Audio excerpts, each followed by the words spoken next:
cooking is a great source of consolation to me, but the serious question you put to me, I would be the one... Cooking is wonderful. I love cooking. You know, it is something I can do. I was always very bad at woodwork, the things you had to do at school. I sort of didn't draw very well. I'm okay at drawing, but not very good. Music, I was hopeless at playing music, played the clarinet incredibly badly. And all these hand, tactile, manual things, have no idea how to fix a car, not a clue. When I stopped being kosher, I discovered what real food tasted like. And I bought my first cookery books. When did you stop being kosher? Very late, after I'd stopped believing in the Jewish God. I mean, not till I was about 16, I think, really. I was more worried about my mother. The Messiah didn't matter. My mother mattered there, but I left both my mother and the Messiah behind. I started cooking. Yeah. I went through every kind of forbidden food in a week. You know, shrimp, lobster, everything I could afford. You know, it was all wonderful. You know, absolutely fantastic. Still is wonderful. And I bought my first cookery book, and I discovered, lo and behold, that. You needed a palette and you needed a watch, timing, some form of timing. And you needed to know the difference between a soft simmer and you know what a saute, or just the basic. There was a great book, actually I say Elizabeth David, that was the first serious book, but before Elizabeth David was a wonderful book for idiot men by Len Dayton, a mystery writer, called Où le garlic. Not even où est l'ail, but où est le garlic. And it simply told you how to chop stuff, actually, and you know what a garlic was. And this was a fantastic world to me.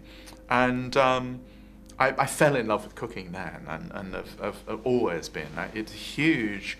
It's something that I can make happen, and it's something that has, you know, tremendous sort of sensuous richness to it. And I love doing it. I just love doing it. Now, would it have been a consolation for my dying friend? Absolutely not. But it would have been in the sense of cooking is a huge distraction. You are in another world. You just have to attend to things while you're cooking, really.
Een man die van koken en braden houdt, omdat hij dan even verlost lijkt van deze wereld, is de Ritz in Londen binnengestormd.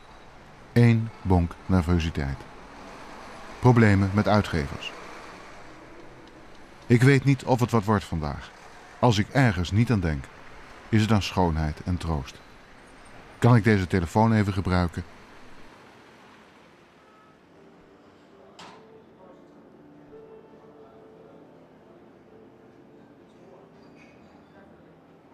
Het was zijn voorstel om te filmen in de Ritz.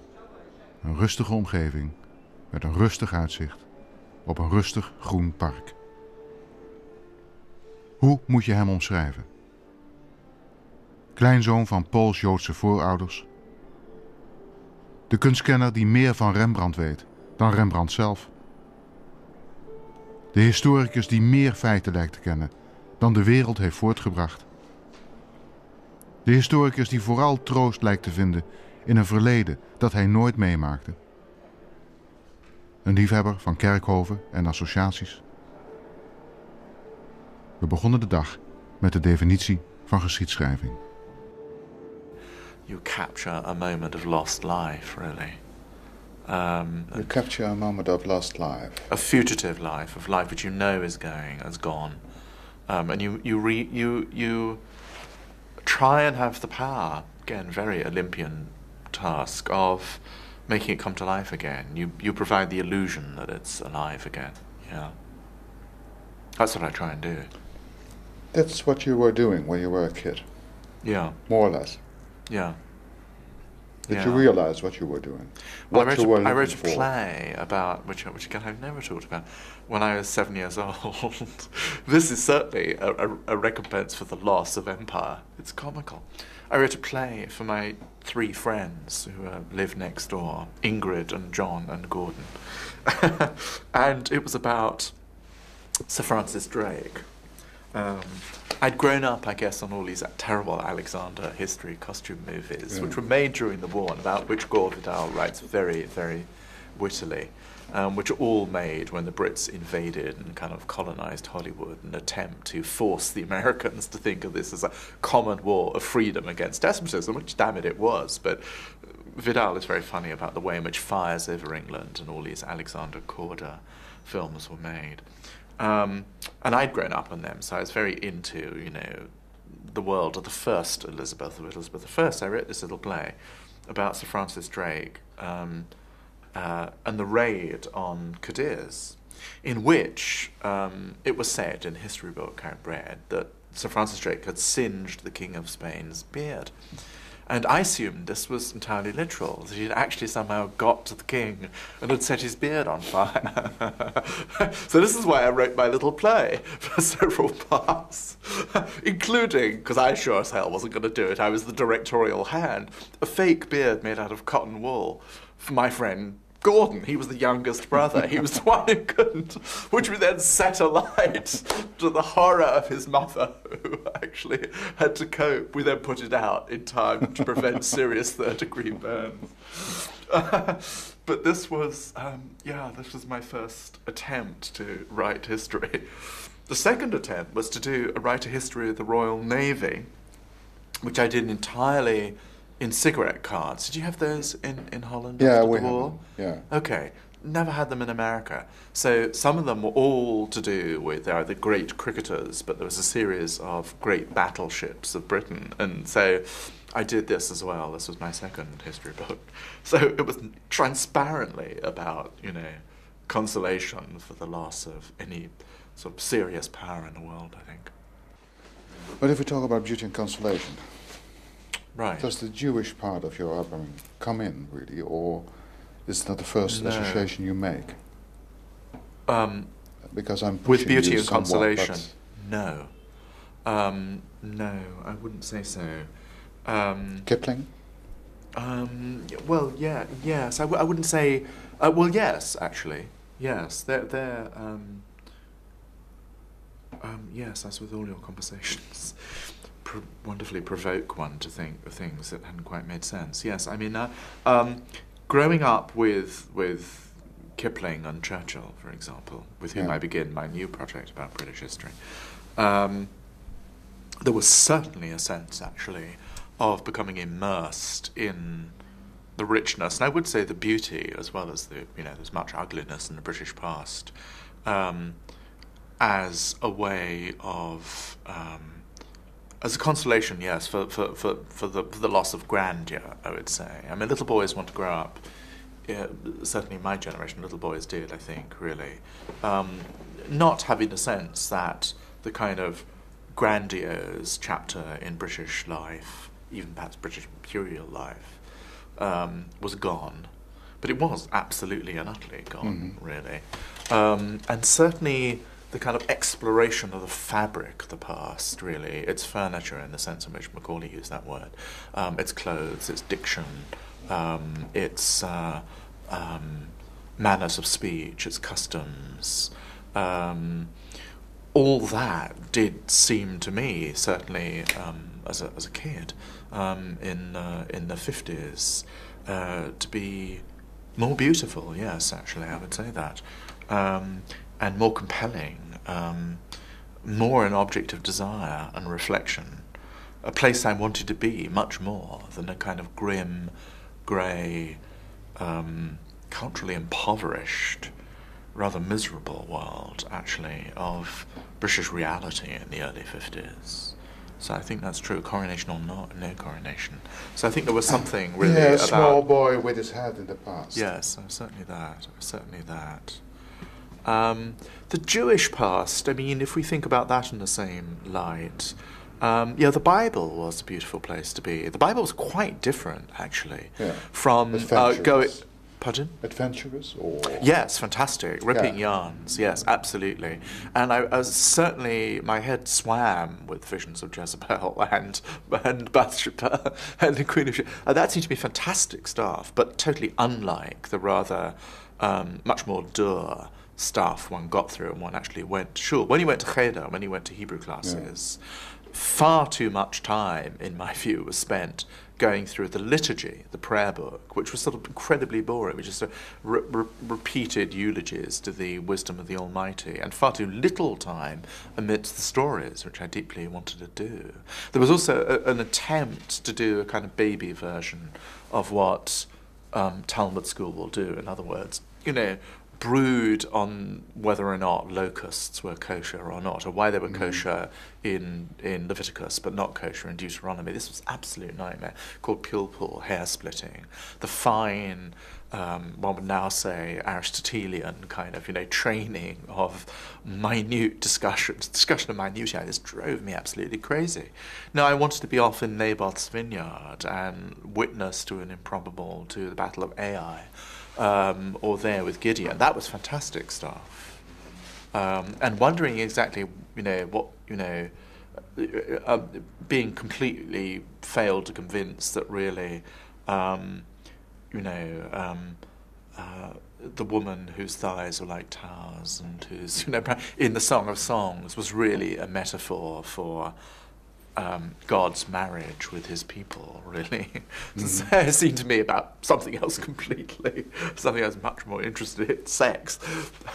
So that was beautiful. The Bible was beautiful, exactly in the same way I found European history beautiful, yes. An escape? Yes. Fleeing into another world.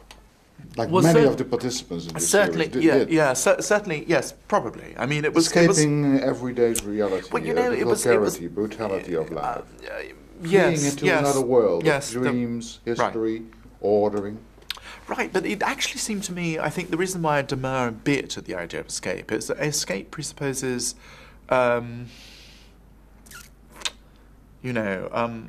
a package holiday. I mean, they're advertised in newspapers a weekend escape, so that the equivalent of a kind of taxi cab would pick you up, or an airplane, and off you'd go, and you'd be on the imaginative equivalent of a beach somewhere.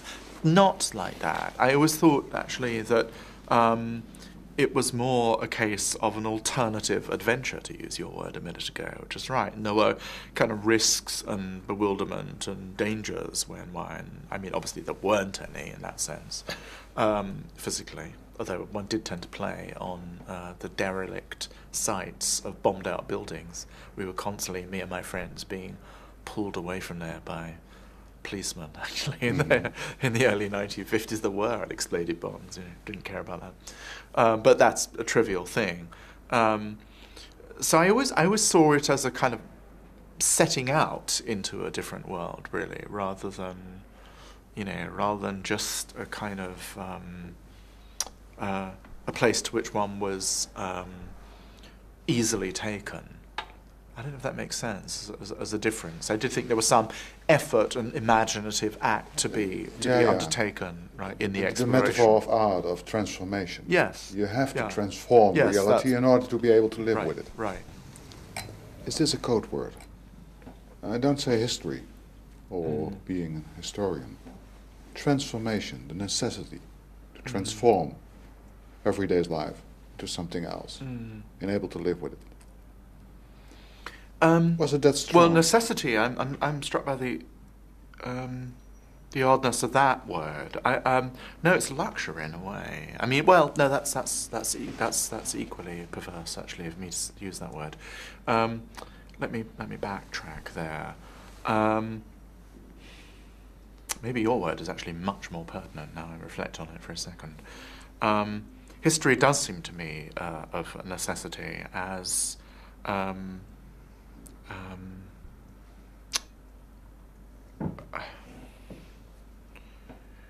there's something incredibly impoverished and narrow and myopic and dangerous about living inside the contemporary, it seems to me, actually. To live one's life entirely within the contemporary seems an act of sort of dangerous intolerance in a way of the experience of the past whose heirs we self-evidently are. So in some sense, Cicero was correct, I believe, when he said that to have no knowledge or understanding, or to no wish to understand the past, restricts one to the mental life of a small child, really small child, an infant actually, who has no understanding or needs no understanding of where we've come from, and therefore has no understanding of whither we go. Mm-hmm. And so I think history is an act of redress, that's the word I was looking for, redress, against the perilous narrowness of living with contemporary. And it instructs one, actually, it obliges one to make the effort to really encounter and encompass and live with previous experience. In that sense, it's always an issue of reaching towards others' experience of other cultures, experience of other times, of other places.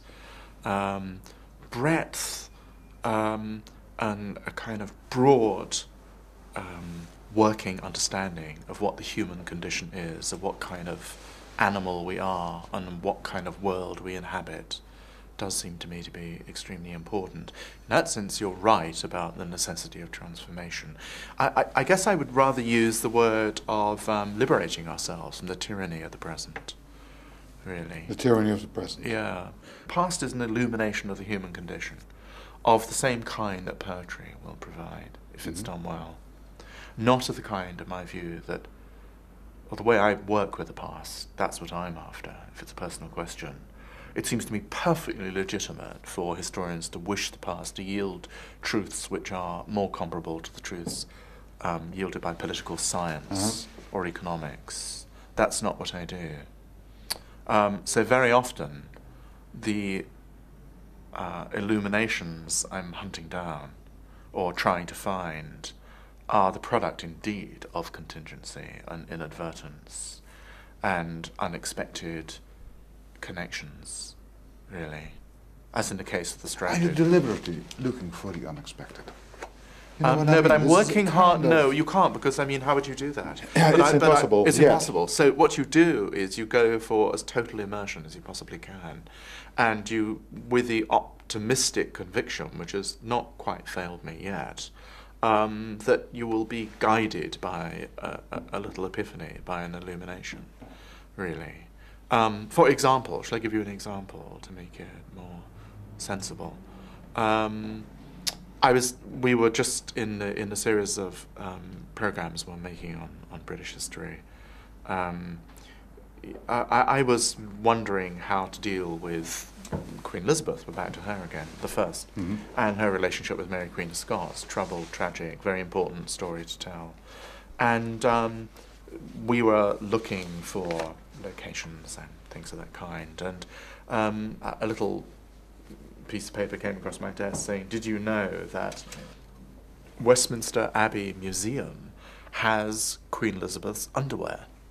In other words, the underthings that were taken from her when she died in 1603, her bodice and her drawers, and her chemise, her under petticoat, really.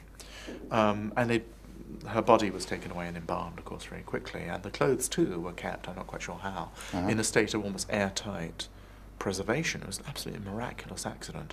And they would then have been kept under glass now, deposited on top of a kind of very crude wooden mannequin, really. Absurd, with kind of pop eyes and arms, wooden arms scarfed.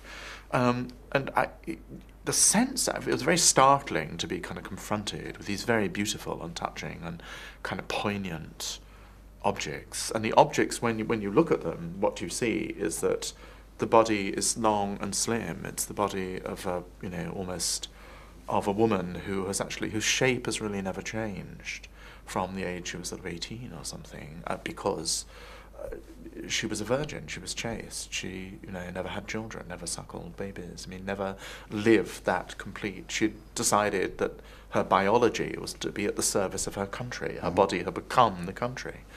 And I thought, that's what we do. We do. Mary Queen of Scots, the cousin, delivers her body to 3 equally hideous and unsuccessful, nightmarish men, and the film will be called The Body Politic, and it'll be really about the decisions. In a sense, one was in search of that kind of... That is a form of ordering, for sure, but it's not... It's a different kind of openness to the suggestion of the past, really, of what is left of the past, from marching up to a subject and saying, for example, was the standard of living rising or falling in Elizabethan England? It's very important that people do that. I'm just not very... Pardon? Yeah, her underwear. Yes, something I had not, again, meant to look for, like our scene at Juby. I found that very beautiful. I did find that very unbearably beautiful, actually, and poignant. The threads of the thing, actually the physical nature of the object, over which I'm glad to say our camera travels very beautifully, the stitching, the sense, actually, which someone had to untake this off her body. Moving. The body which she... Moving. Very moving, because I think Why she knew... exactly? Well, it seemed to me absolutely to say, which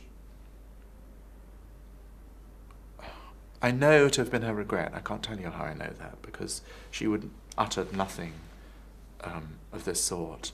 But she had made herself the case for the monarchy, a new kind of monarchy. In other words, she had said, I will have no bridegroom but my country. And at certain points, there had been a true sense of almost kind of physical love, really, between the people she was supposed to be governing, her own self. So that when, rather belatedly, she was almost 40, she decided maybe she would get married after all. There was the indignation of jilted lovers, ferocious upset and really deep hurt annoyance, actually. Yeah. And she abandoned the idea as completely impossible. So I was going to say that she'd actually created the case for a very weird kind of monarchy. And by doing that, she'd made herself literally unreproducible. So that there was a kind of built-in self-destruction in her success. And I must say, I did indeed reflect on that what she'd decided to do with her body was a Pyrrhic victory. It was a very important victory to fight, but it had had no issue. And her awful rival, her cousin, not awful rival, Mary Queen of Scots had issue. Yeah. And the issue was about to succeed when that underwear was put away. James I, and the 6th of Scotland would arrive. And the notion of a popular monarchy was gone. It was gone. So, actually, that did sort of arise, the sense of a kind of fragile object, of the delicacy of these objects, actually, did somehow suggest to me the fragility of what she had wrought in her own life.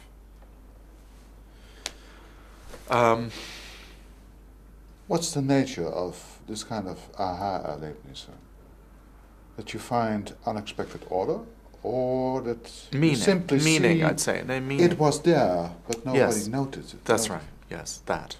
And the first one to notice. But it's already there. Probably not the first, but certainly, but not. There. Yes. Oh no, absolutely not invented. Yeah. No, if one actually, if for example, I'd written into the script or into the book, a kind of an imaginary soliloquy that she might have had while lying, dying, that would be preposterous. That would actually undermine the integrity of one's own interpretation, I think, or the purchase it might have on people's credibility.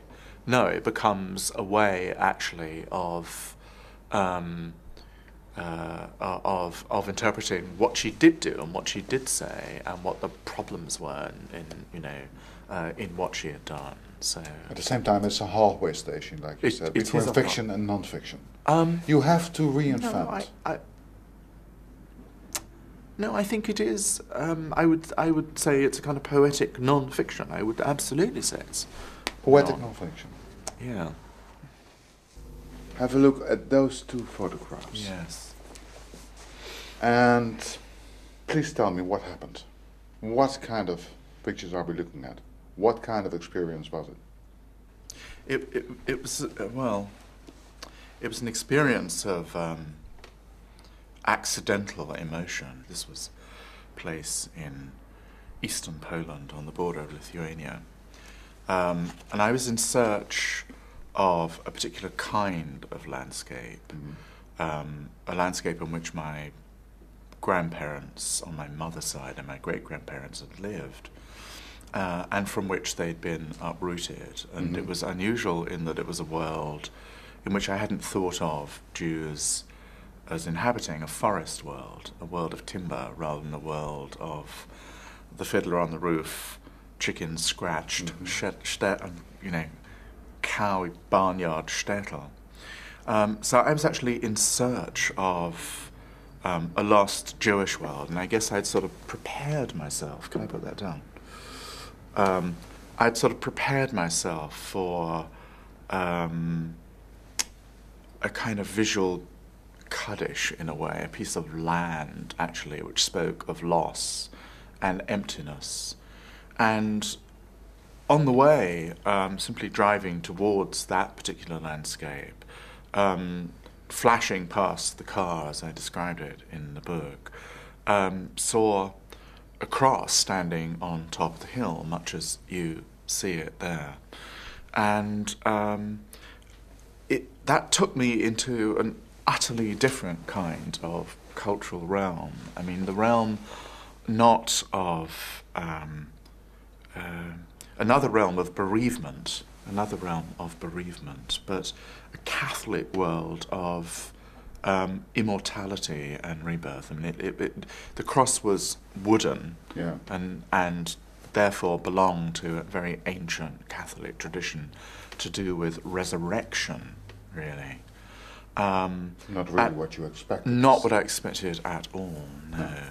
And it was clear also that this had been quite freshly put there, and in front of it was a kind of avenue of stones. And when I then stopped the car and we got out. And can you read for me the end of the first paragraph of Landscape and Memory? Oh, sure. Yeah. Can you do it? Yeah. We found ourselves at the edge of a wheat field, the car's wheels spinning crazily in a deep tractor-tread rut. Bogdan, the driver, gunned the engine savagely, careened through the field to descend again to a metalled path. We got out, and beyond the snarling and the smoke of scorched rubber, there it was, a crumbling grey-stone wall, attempting to contain an acre or so of trees and long, unmowed grass.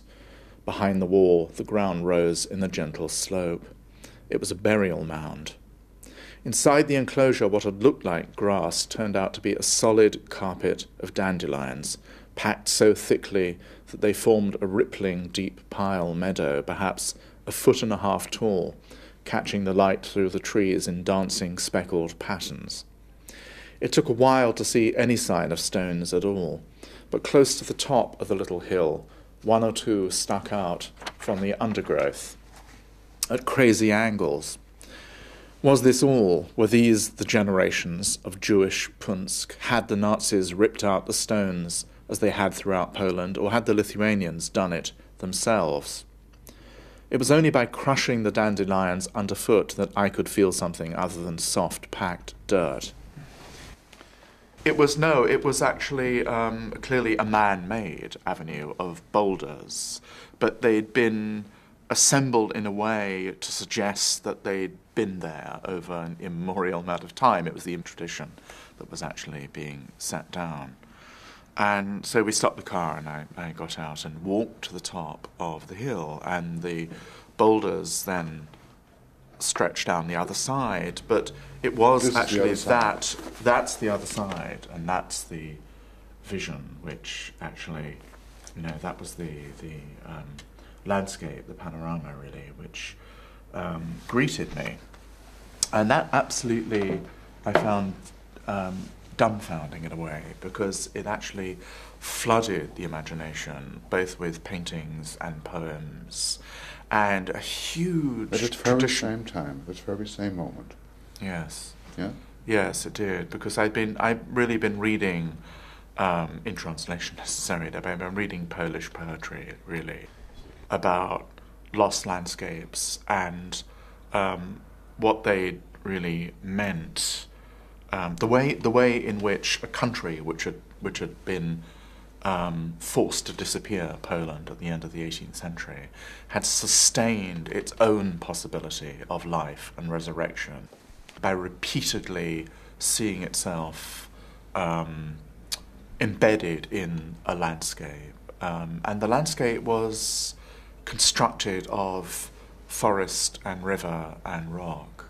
And on all these things, somehow, a world of politics and a world of institutions and a world of community that had simply been forced to disappear by superior military odds, actually. Yeah. Other armies, the armies of Russia and Germany, had said, "We will take you, go away." A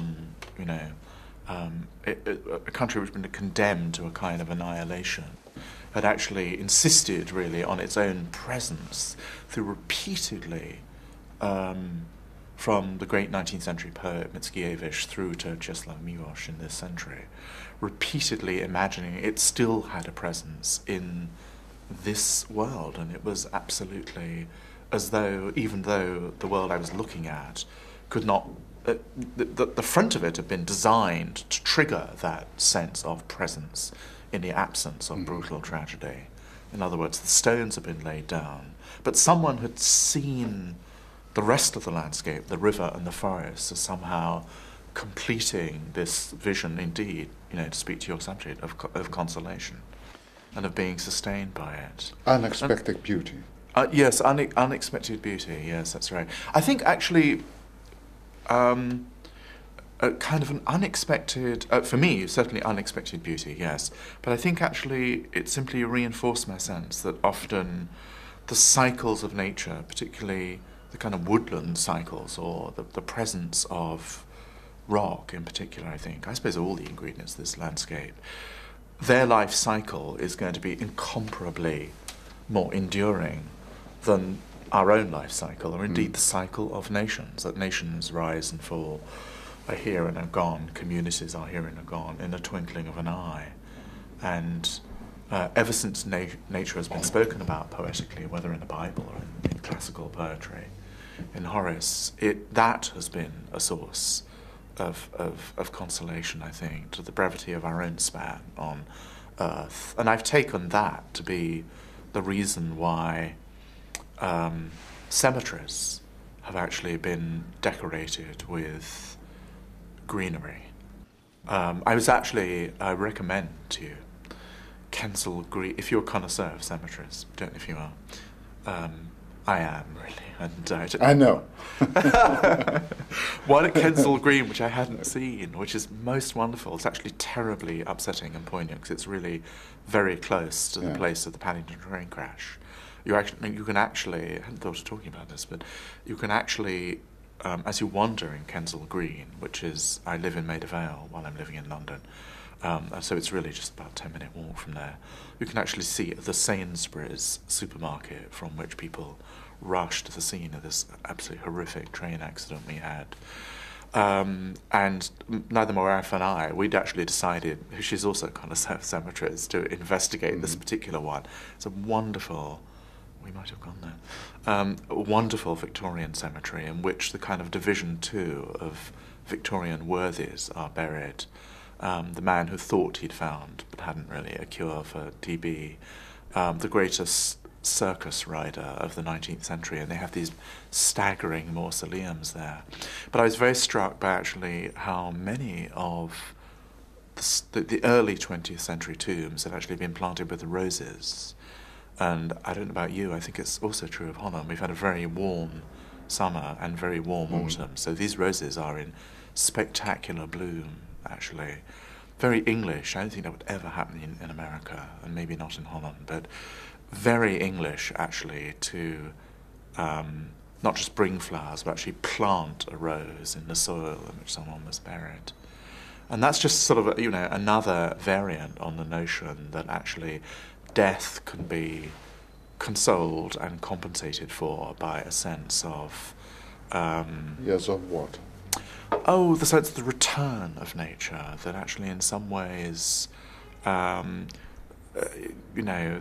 fertilization of the future by the remains of the past. It's a fantasy, really. It's a consolatory fantasy. I was going to say that this is a fantasy which was deeply troubling for the tradition in which I was brought up, the Jewish tradition, which is flinty about death, not vernal in any way.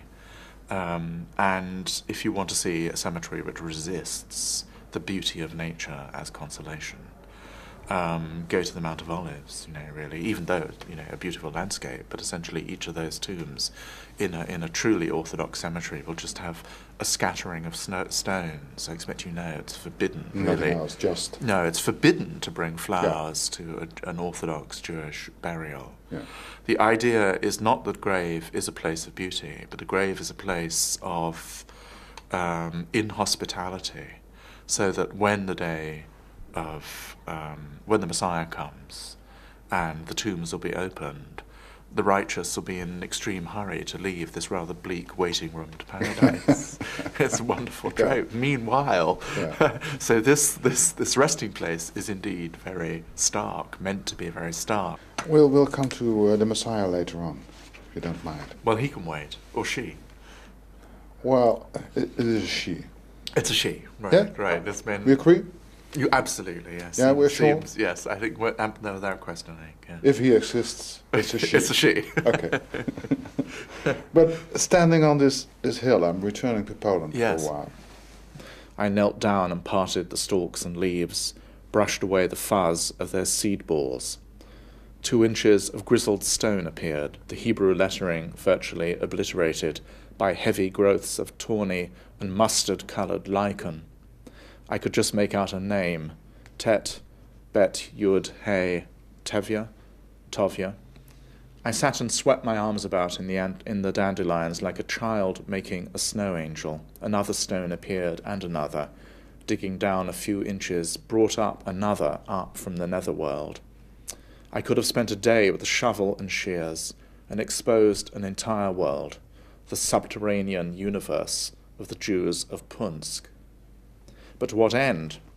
I thought of my father looking stoically out at Hampstead Heath and reverting to cricket metaphors before he died. When you've had your innings, you've had your innings. The tombs themselves were being buried, sliding gently and irrevocably into their companionable mound as verdant Lithuania rose to reclaim them. The headstones that had been lovingly cut and carved were losing any sign that human hands had wrought them. They were becoming a geological layer. I lay down and stared through the branches at the blue beyond, listened to the elms and the poplars, saying an indistinct Kaddish, and thought, well, once there was a Lithuania, and no Jews, and for that matter no Christians either. Then there were Jews, and some of them lived about the wood, and took it to the rivers and the towns. And now there are no Jews again, and the forest stands there. Perhaps Deutsche was right, I thought. Trees have roots. Jews have legs. So I walked away from the mound at Punsk.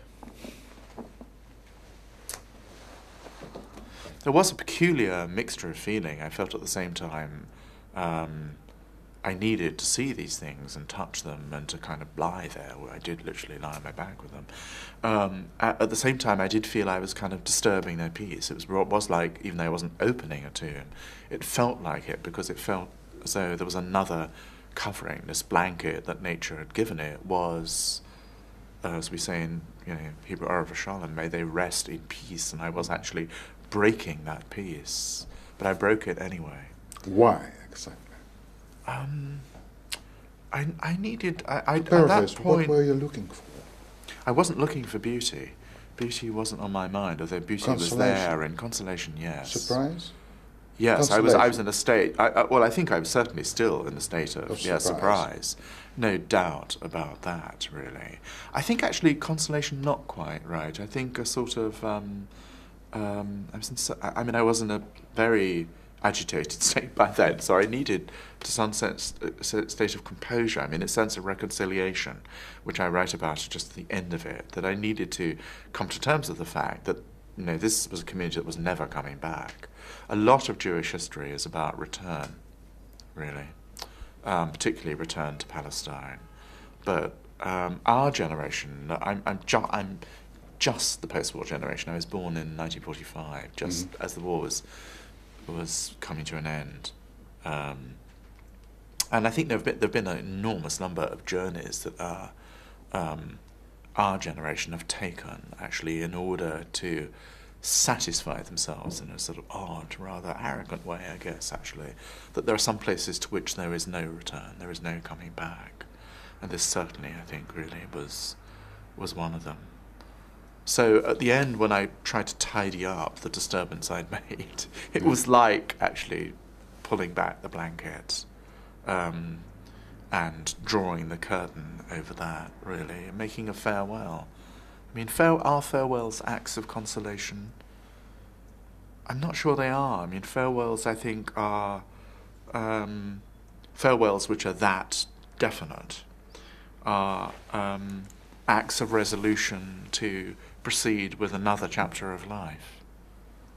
And I don't actually think that there can be any meaningful, return to that particular world which was sinking into the soil. Jews had not always lived there, as I said in the book.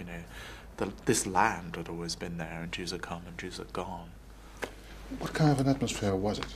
Your own mental atmosphere, the atmosphere of the landscape, this hill. For that afternoon, for that day, for that week when I was travelling through this world,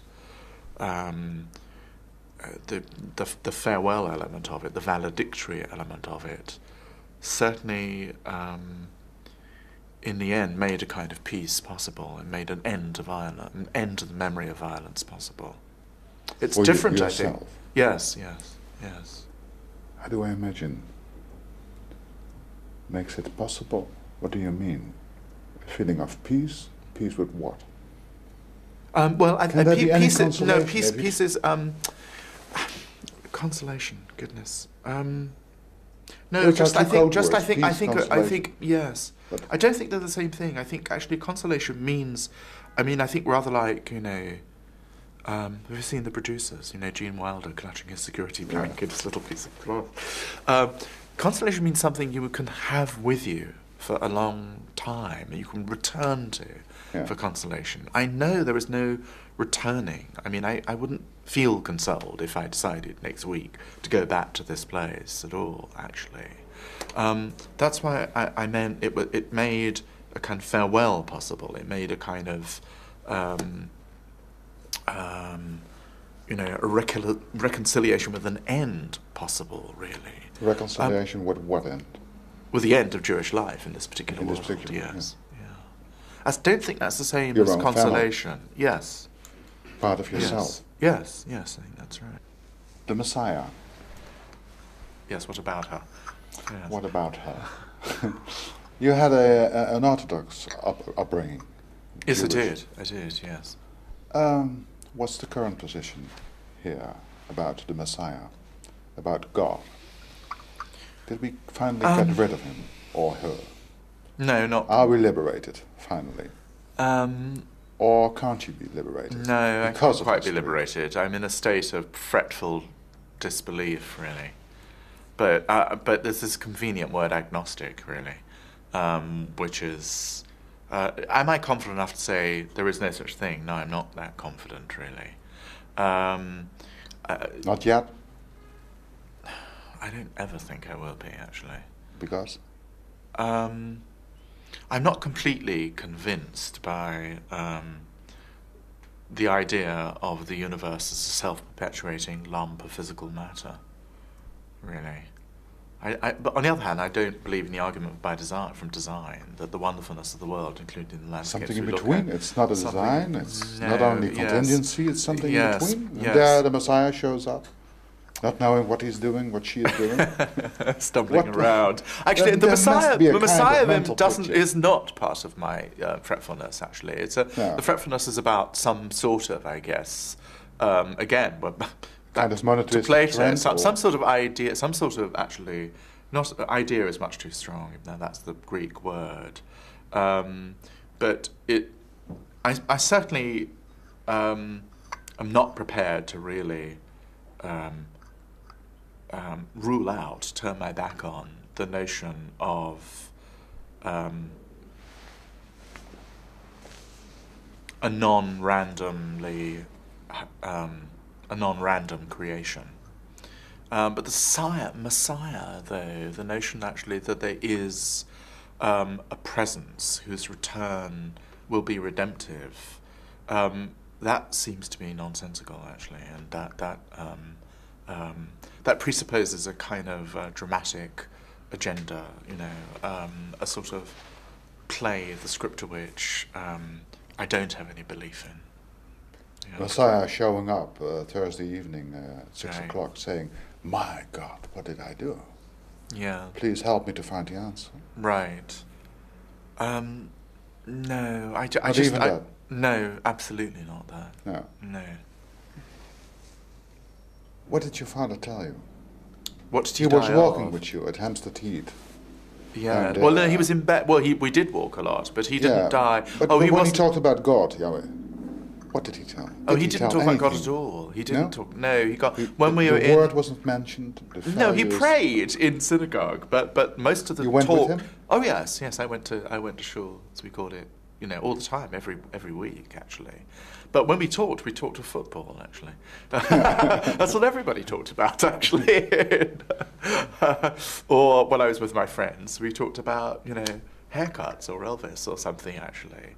My father's God was really just a dinner table companion. I mean, it wasn't. My mother has a much more serious view of a judgmental God. For that reason, I think she doesn't go to synagogue very much. She's now very old and her sight is failing, so it's hard for her to do that. But she'd always had a kind of lonely Yahweh to whom she really made overtures and who turned his face away from her or had something to say to her. My father didn't have that sort of God at all. He didn't mind? No. I still go to synagogue on Yom Kippur. That probably is an act of consolation, actually. Because I want to say Kaddish for my father. I do that intermittently. It's a very bad son doing that. But there were moments, it's quite true, when actually through the medium of prayer you did feel connected to generations before you which had gone through very bad things. This century and the last century, which brings us back to our landscape moment. Yeah. That I still feel. If there's any reason whatsoever, I do go to synagogue on Yom Kippur. It is indeed to re-establish that connection, take oneself out of one's kind of quotidian cultural life, actually, and re-establish that connection and revisit those memories. Yes, that's certainly true. Including memories of my father,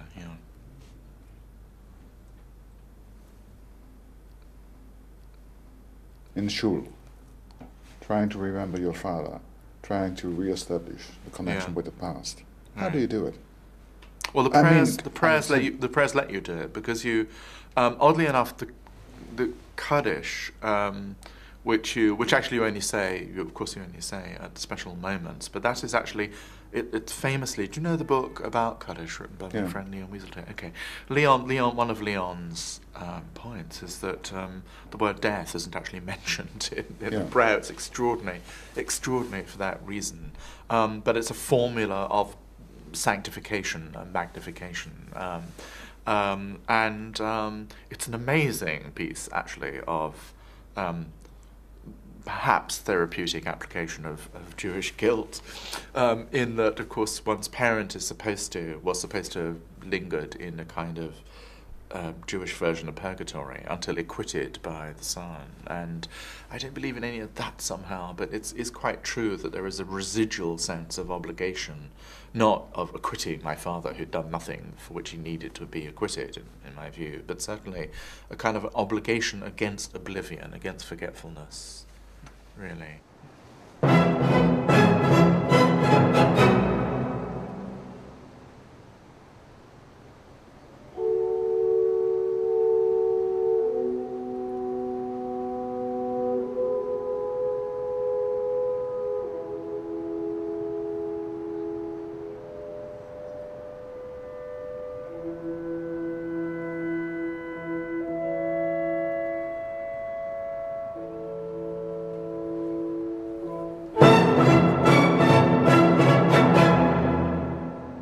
The beauty to which I've been drawn has always been the beauty of imperfection, really. When the classical columns become scarred and pitted and overgrown, the beauty of ruins, really. That has always stirred something more profound in me, I must say, than in the intact quality of a perfect Greek bust, a perfect face, a perfect body. That actually I've never found a source of consolation. And I've actually always found more consolation in mess, actually, in imperfection.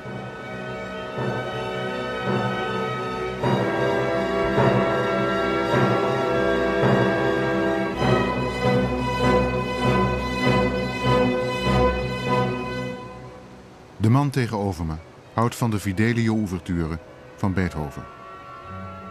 De man tegenover me heeft een niet onaardig gezicht. Maar dat vond hij ooit zelf niet. Destijds, op het schoolplein. Was je tevreden met je uiterlijk in die tijd? Vraag ik in een draaipauze. Schama trekt aan zijn oren. Deze dingen, zie je die? Niet echt ware schoonheid. Jouw definitie van schoonheid nu, heeft die daar misschien mee te maken? Vraag ik. Schama's antwoord maakt, als de camera weer loopt, de vraag minder belachelijk dan hij even leek. Yes, no, absolutely. I was called Dumbo. Because you were talking about it was the ears problem. Imperfection as a source of beauty. Yes, that's right. Goodness. Well, there you are. Yeah, so it was really a piece of self-protection, I guess, because I thought I was extremely ugly as a child. It was mostly because, actually, I had these jug ears, and I still do, as I was saying to you off camera, but the head has grown in to fill the space a bit, but they were tremendously more, it seemed to me, and I was called Dumbo at school, which is what all poor boys, who had that problem, actually, were called. And so as, puberty happened,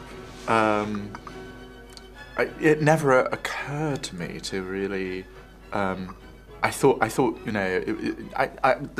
the terror of rejection by the beautiful, was tremendously strong. Schoolyard in your family, what?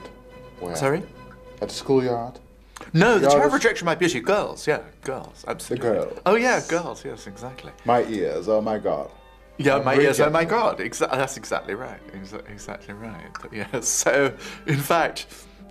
Absolutely, there was a conscious aim. I was trying to find not girls who were clearly unattractive. That wouldn't have worked either, actually. But what was trying to find one's level. Yes, I would actually err on the safe side. It's absolutely true. And it was much later, I think, and I found that the ears were not quite so much of a problem and that girls really didn't really care about the ears one way or the other as other body parts, or the toot, the whole person, really, in some. And there was something about the whole person which was all right, and I could sort of forget about the ears. When were you really aware of the fact that beauty has something to do with imperfection? Was this really at the schoolyard, looking at the curls, thinking, oh, my ears? No.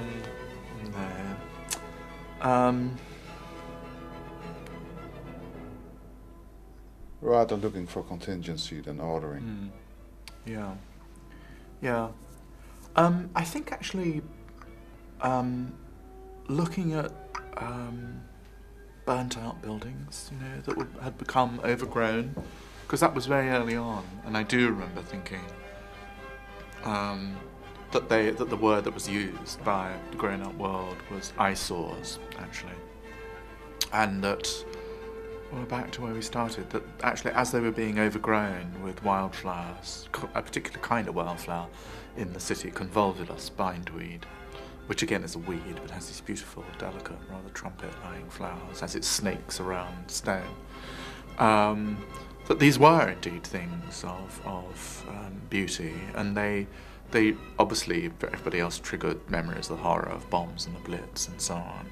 And that I had no idea what the buildings had been like, but actually that the kind of scars and ruins and debris actually itself had been made beautiful somehow by the work of nature. And that, yes, I did find... It was this question of juxtaposition. I do also remember the same bindweed on a walk I used to take when I lived in Essex as a child to the local town. Took one past a railway bridge and iron railings alongside of the railway track. And, yes, here we go back to the earlier subject. On the railway bridge was the phantom lettering of the letters P.J. Had no idea what this meant. And along the railway railings, as one went, were these delicate white bindweeds clinging to the track and clinging to the railings beside the railway track. And I went back home and said to, I can't remember if it was my mother or father, what is PJ? And I thought it was something to do with PLJ, which was a drink that we used to have, which stood for pure lemon juice. I thought the L was missing, but it wasn't. What it said was Perish Judah. It was a sign that had been put there by the fascist movement in the war, pathetically, tiny number in this little Essex town, but enough anyway to actually inscribe those letters on this railway bridge, and for it somehow not quite to have been properly scrubbed out. At which point that particular place did indeed begin to haunt me and fill me full, actually, of childhood terrors. And what if I'd just been a bit older? And what if I'd been a little boy in Germany or in Poland or in, where my grandparents lived? And that actually, I think, really very much is in the manner that would come back to me when I was at GB. The actual irresistible quality of these flowers following on the railway track did indeed seem to me to be cheering, if not consoling. Comforting, I guess. Comfort and consolation are pretty close together. Yes. Yeah. And, the scabby, slightly rusted out iron railings and the flowers winding themselves out. God knows that's, I think, a very imperfect form of beauty, really. I did then actually think, I must say, to go back to the more important subject of girls, there was a point, I think, not just because I was the ear problem, but I did start, when I was thinking, do I dare simply ask that girl? You wouldn't ask the great impossible blonde for a dance, but the slightly sadder looking one to the left. Oh, I can give you a great example of imperfection. A great example. But let me do this thought first. You did start to look at these girls and you thought, God, she really does have beautiful hair. actually, even though nose is a bit too big. And You so forget on, about the rest, but... yeah, but actually it was sincere. I thought, God, you suddenly began to look. If you're like 13, you know, or 12 rather, you're looking at breasts mostly, actually. Certainly I was, you know, and legs maybe, you know, definitely seriously second on the order of priorities. Mostly breasts. Mysterious and wonderful things. But you weren't really looking at hair or neck or skin. But I did, actually, in that case. And these did suddenly strike me as beautiful and desirable. Because the tits were asparagus. Yes, well, exactly. Not for you. Yeah, not for me. Not for you. Exactly, no. Flat-chested but beautiful hair was fine. Was absolutely fine. That's exactly right. That was your first deal with beauty. No, I tell you the first one in Perfect Beauty, because I haven't remembered it for a long time until I was running through that response to your question. And that was, again, I was very young. I couldn't have been more than 10. A sort of distant relative owned a hotel in the south of England called the Normandy Hotel, Jewish hotel, at Bournemouth. Very nice place. Except for the food, which was, even then, I hated horribly stodgy kosher Jewish food. And there were, you know, boys who one met and became pals, and then there was the kind of, you know, enticing presence of girls in whom I was starting to be interested at 10. There's no question about that. And I'm very clumsy and uncoordinated. I'm terribly, I'm a sort of, you know, TV cruise nightmare. I'm always falling over cables and stuff. And so at some point, actually, I went into the revolving door in a moment of excitement the wrong way and was knocked completely cold. And when I came to, this is absolutely true, I found myself staring at the most beautiful face I'd ever seen. Thick, dark hair, enormous dark brown eyes. Just a gorgeous young girl's face. But her eyes were slightly crossed. And I assumed it was because I'd been knocked out, you know, and that I would focus, actually. It was your fault. And it was my fault, precisely. But they weren't. They really were crossed. And she was called Philippa Glicknick. I remember that very well. And years later, I met her, and I was completely, as far as a 10-year-old child. Oh, no. She actually touched my hair to see if I was all right. Yes, so it was, you know, moment of kind of Proustian in pleasure me. So it was a moment of the dawning of kind of baby desire. Something like that again. No girl had ever again. No, you're absolutely right. Absolutely right. And I met her again it must be about 4 or 5 years later, at a dance, and she was still very beautiful, and indeed she was slightly, it wasn't sort of mad squint, but there was something not right about the eyes, and you know, nothing else happened. We had a dance and so on, but I did again think, yes, she actually always has been beautiful, you know, always will be beautiful, really, despite this. I think that was, if there was a moment really of awareness about the peculiar coming together of imperfection and beauty, that was probably it. Do you still see her? Philippa Glicknick. Pardon? Do you still see her? No. I mean, last time I saw her, I was 10. That was 13. So do you still remember she touching you? Oh, absolutely. Yes. What absolutely. kind of sensation? I remember when I was 16, a girl, she was kissing me here in the neck.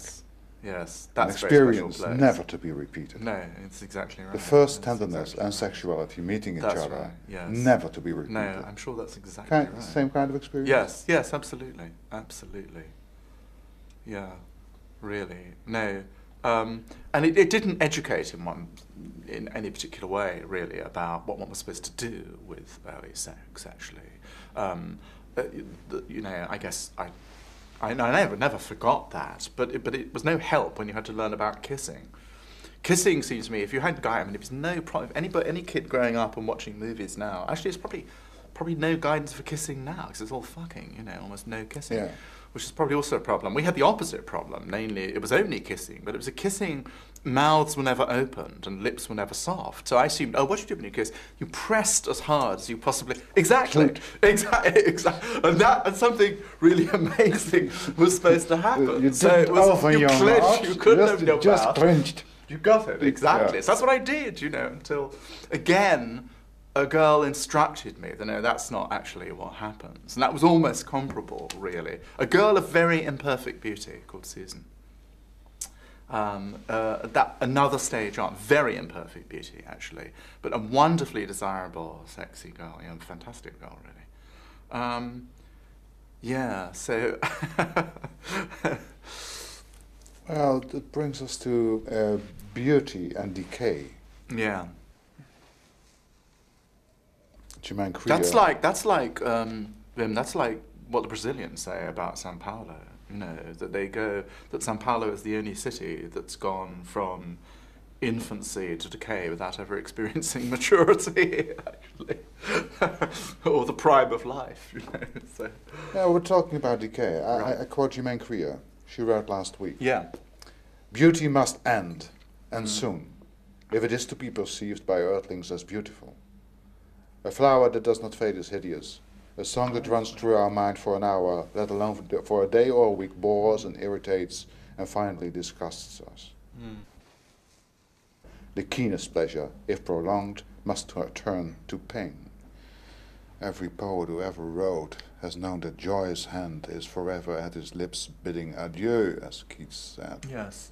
That I don't disagree with. This feeling of... Parting. Parting. Yeah, the inevitability of parting, yes, of loss. I believe that to be true. Yes. There is a direct connection. Yes, I think that's It is almost a precondition for beauty, for the experience of beauty. Yes, I don't disagree with that, actually. Yes. Yes, I think beauty and sorrow are very close to each other. Yeah. Because? Yes, I think the impossibility of possession is a condition of beauty. Yes, that's right, I think, actually. That's why I have such problems, I wonder if Germaine does, with classical beauty. Because actually, the fugitive nature, because the flower will fade, the body collapses, life goes. And so possession is an illusion, really. It's a temporary thing. I mean, carpe diem, enjoy it, revel in it, at each moment of it, I think. That absolutely is important. Oh boy, I was going to say something else. Doesn't matter, but I can't remember what it was. Before we were talking about possession. Never mind. Yes, but that I think is absolutely the case, I'd say. Yeah. Oh, I know what it was. Yes, that actually the thing about the endurance of marble, the classical idea of beauty, is absolutely something which is non-decaying. Which is, I was going to say, I wonder if Germaine felt that about the classical tradition, about those Elgin marble. That's why maybe I'm happy to see there's a possibility of them going back to their corrupted site on the Parthenon, which the Acropolis, which does not remain the same. But the kind of the icy permanence, the kind of promise of the pristine, really, is something really which is a chill sort of beauty, if indeed a beauty at all, I think, actually. And that may be the kind of alienating effect of the exquisiteness of the classical tradition.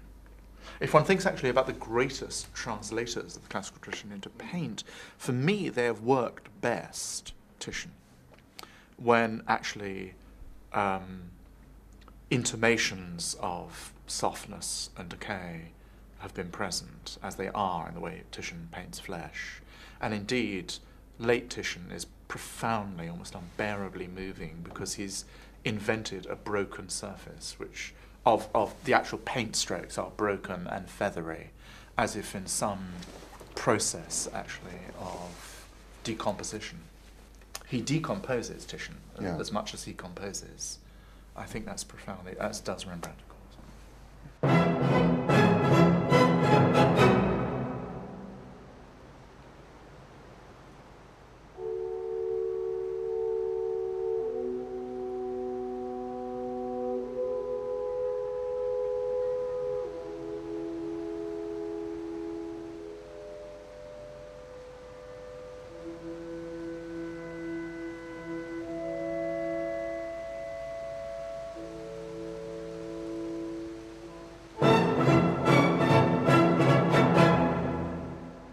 What are the circumstances in your own life where consolation was not of any good?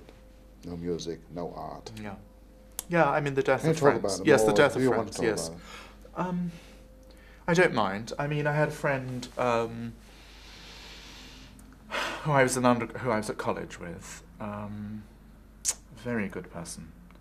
He was a student, and we'd spent an enormous amount of time together. And he was a mathematician at college, and he found, I remember, in great distress that he somehow had been a terrific mathematician, but he'd hit a brick wall. He'd found a level of mathematics that he was supposed to be competent in, and he wasn't, and he went into a terrible spiral of despair. And he came out of it by actually changing subjects and going to history instead. Not on my suggestion, but he was a wonderful linguist too. And he did a PhD. He was an only child from a very simple East End Jewish family.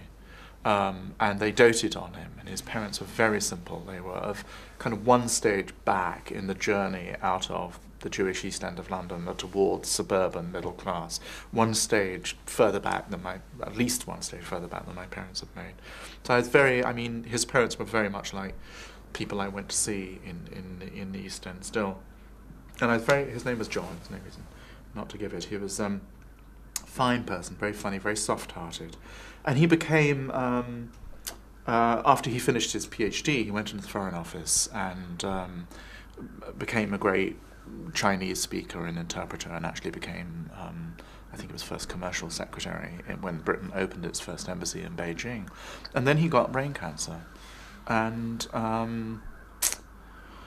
he was 35, 34, something like that. And he had 2 small children, wife. 3 actually, with 1 on the way. He had 3 children before he died. And every time I saw him, he'd lost his short-term memory completely and was sort of reduced to repeating meaningless things, asking for a cigarette or something like that. And watching him die, really, there was nothing. I remember trying to listen to Beethoven quartets.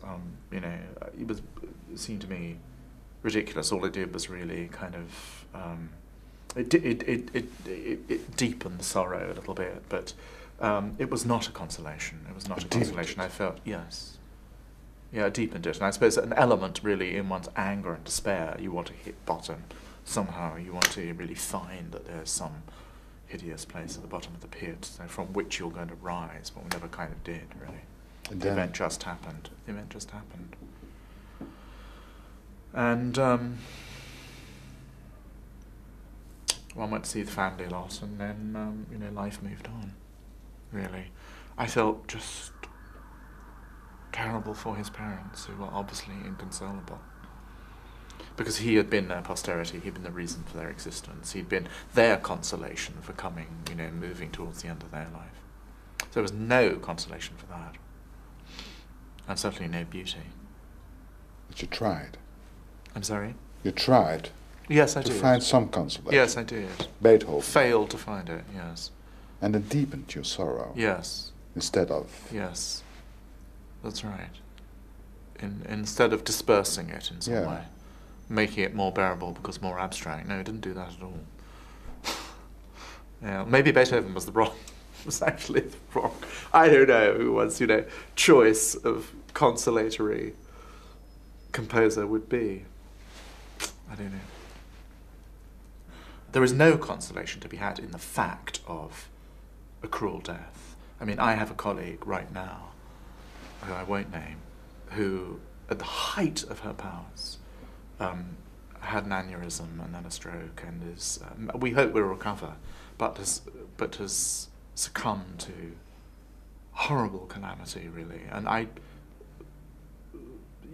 find no way to have consolation. Which I hope to God not, hope to something not, so she doesn't die. I've been very fortunate. I mean, I will rejoice over having known her and admiring her, and having having lived in a world of ideas with her. But it won't be a consolation, really. Nothing can be. No. No music. No poetry. No art. It depends on... In the end, it's not sufficient at all. That's right. Yeah, I don't think so. No, I don't believe so.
Consolation is something I chew my lip about, as I just did. Exhilaration and kind of resolution, a sort of sense of, I suppose that's a consolation, a sense of actually the pulse beating faster and the blood, and a sense of celebration actually of life. That it sure does. When I'm really, really feeling, I mean, an alternative to coming to see you today would have been to turn on Fidelio very loud. The overture always does it for me, actually. I always think of that as a fist brandished in the face of life's adversities. I love that piece of music. And all sorts of music that I like very much, actually, has that quality of, God, almost sort of pugilistic energy. I mean, it has a quality of really, of elated vitality. Music is incredibly beautiful. It's music born of despair and sorrow and tragedy, or not necessarily born of it, but music that really evokes it. But as I said to you when we were talking about my dying friend, when it works most effectively for me, it actually deepens the sense of those difficult tempers, those difficult moods. One is drawn to it, as I said, to see how deep it can get, really. Schubert Quintet is always the unbearable one. Yeah. At a funeral, for instance. Yes. Yes. Exactly. Exactly. Terrible at a funeral. Brahms' cello trio also, I think, really absolutely awful. But you know that adagio in the Schubert Quintet is followed by, the adagio is a second movement, it's followed by the presto. The scherzo is a presto with an andante middle. And a presto is rather like the Fidelio overture. It's full of a triumphant things one never thinks about in terms of Schubert, but one damn well should. Schubert's full of heroic strength, and that surging presto is just one of the most amazingly invigorating is ridiculous, sounds like a kind of medicine, but it's full of the celebration of life and of energy and of a kind of heroic vitality, really, which is I mean, I go to music for that. Really. But finally, it deepens. Tragic music deepens and therefore offers no exit and no consolation and no hope, I wouldn't say. Only a sort of sense of pathetic, limp gratitude that there have actually been people vaguely resembling one's own species who've actually been capable of producing it. That is a sort of a consolation. Somebody's birthday today. It's not November, no. They're killing somebody. Yeah, I wonder what it is. The end of rehearsing. Oh, you know what they're doing? Jiang Zemin or someone is in town. Who? So the Chinese Prime Minister. Huh? So actually, I don't think they're killing him, but they're showing him how to kill others, maybe in a very old-fashioned way. All those pigeons behind you. It's wonderful. Absolutely. Well, that's very good. They're panicking. It is. Yes. Look You at see? them. Yes. Look at that. Just the other side. The Chinese are coming. That's right. Beware. Absolutely. They don't know what to do. the rats of the air, finally. And they're going round in circles. That really helps. That's just what we do, isn't it, really? Fly around in circles. Yes. Consolation, beauty consolation, beauty consolation, beauty consolation. Right. Thank you so much. Okay, Are you ever tempted to change the subject? I changed the subject a little bit. Yes. Steven Weinberg, one of your fellow participants, yeah. says there is no consolation, talking about our role in this universe, except maybe a tiny bit if you dare to accept that fact. We talked about the Messiah. Yeah. So simply accept the fact that there is no consolation, and in accepting there may be a little bit of a consolation.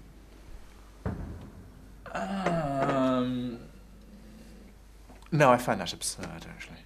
Why?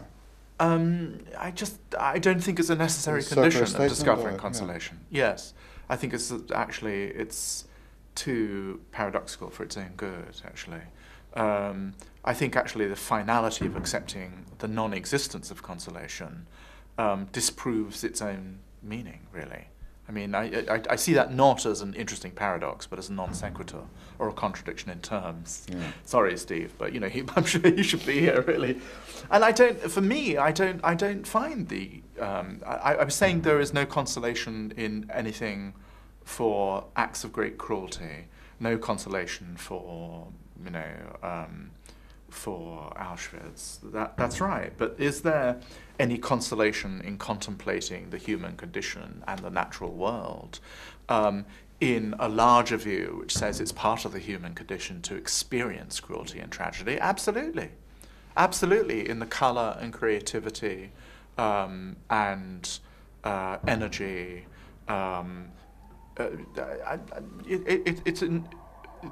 To me, there's an enormous degree, actually, of consoling substance, really, in the kind of animal energy of the world, in the the natural beauty of the world, really, for taking on board the truism that a great deal of our history and our human existence has been and will continue to be marred by dreadful tragedy. That's different, I think. I find it very myopic, actually, to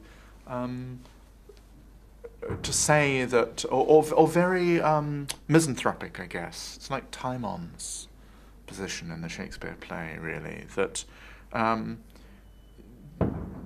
or let's say in the sense of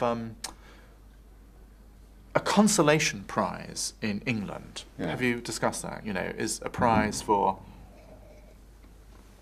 not winning something. Yeah. Right. And that's the sense in which I see Steven Weinberg. Yeah. Well, as Jerry Seinfeld says, who wants to be top loser? So he said he's not interested in the silver medal, really, because that makes you top loser. And that's, I guess, Steve Weinberg's notion that it's a kind of a loser's delusion, really, that you can sort of comfort yourself with the delusion that there is something worth cherishing in the world. Once you've realised it is just a shallow delusion, I don't buy that at all. Actually, in I don't know, the park in the spring and the season, in the love of a family, in the sexual act. I mean, God, you just list in great painting. There is a kind of an intense validation of life. It's not the validation of the point of life, about which I absolutely don't presume to have anything to say at all. I haven't figured it out and I don't actually spend time preoccupied with it. But a validation of the complexity and pleasure and, yes, beauty of the world, really. Consolation I would want actually to make a positive and it's a strong, not a weak, not a weak quality. But if we're talking about, like Steven Weinberg is talking about Auschwitz. No, then There is no moral God. No. After Auschwitz. No. You can forget about him. I feel a little bit sad about it. But let's forget about it. I think that's true, yes. But for you this is, okay, I've been in Poland. I've seen the stones. Is the word consolation? Acceptance is the word. Acceptance is the word, I think, Yeah. actually. That's what the word I think I didn't use when we were talking about Poland. I was saying reconciliation, which wasn't quite right, but acceptance. Yeah. That's what I mean. Yeah, for me, actually, the acceptance of monstrosity and cruelty, and it does not obliterate the acknowledgement of the strength of beauty, and of acts of creativity, and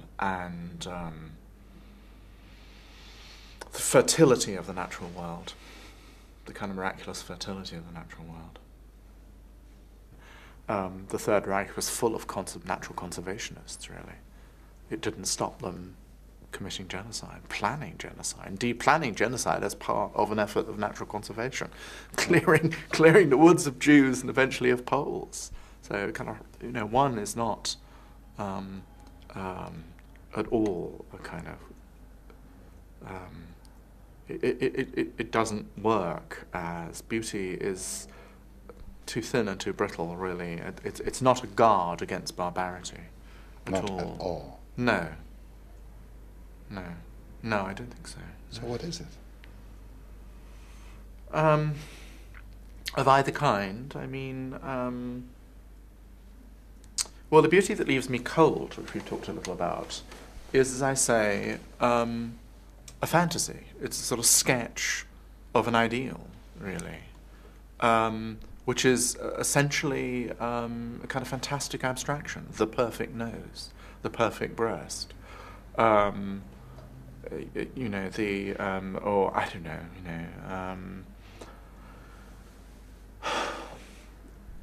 and the difficulty I have with that, really, is that it's uncoupled, really. When the music of the spheres is that really so remote from the blue planet, from our own planet, I just cease to be interested. Beauty that's a mirror of our own condition in its stages of decay and with its blots and stains, that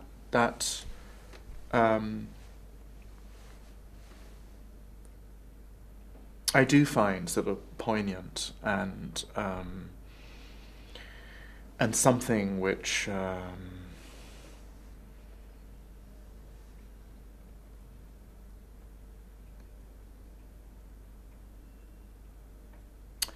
deepens our own sense of self-awareness, but actually deepens our sense of the possibilities of existence. That's to say, to see that curl of hair on the neck on a girl with cross eyes, or to see suddenly a wrinkled face, of an old person, suddenly as beautiful, actually, is a sign of the dawning of, tolerance, of compassion, of love. Love. Beauty, I think, works when it is actually a gateway to love. Yeah, I would say that. Do I love the world when I see the spring? Yes, I do. Yes, I do.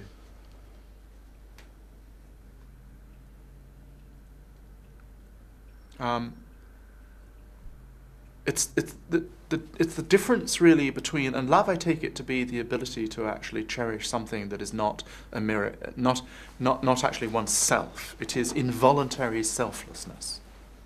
Love. That's a strong quality of it, I believe. When you become a father, a parent, you become involuntarily unselfish. Yeah. I think, really. And that is, I think, a characteristic, perhaps the great characteristic constituent of love. The beauty that's the beauty of the Elgin marbles, of Winckelmann's kind of beauty, of Michelangelo's kind of beauty, is ultimately a kind of complacent form of self-celebration, to imagine yourself related to David, as in Michelangelo's David, that in you lurks the God. That's totally uninteresting to me, actually. And I find that too weak a case for the moral possibilities of beauty, or the consolatory possibilities of beauty. Beauty is, as I say, a gateway of love. I find a much stronger case. But that has to be a beauty of imperfection. We're not talking about Rembrandt now. Rembrandt would certainly not be excluded from that. Well, it's a kind of sideshow. Yes, what we're talking about is your own private circle, absolutely, your children, your wife. Yes, absolutely. Yeah, that's right. No, I'm not talking about Rembrandt. He didn't pop into mind there at all. And my mother, yeah. So finally, ultimate beauty. Wow. Or the marriage between beauty and consolation. That's what you're talking about. Yes.